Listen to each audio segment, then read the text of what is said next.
राष्ट्रसंत तुकडोजी महाराज राष्ट्रसंत तुकडोजी महाराज हे महाराष्ट्रातील थोर संत, समाजसुधारक, कीर्तनकार आणि विचारवंत होते.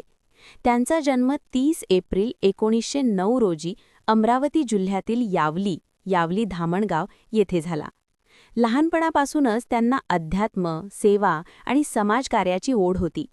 त्यांनी आपले संपूर्ण आयुष्य ग्रामीण भागाच्या विकासासाठी आणि समाज प्रबोधनासाठी समर्पित केले. तुकडोजी महाराजांनी कीर्तन, भजन आणि प्रवचनांच्या माध्यमातून समाजात जागृती निर्माण केली.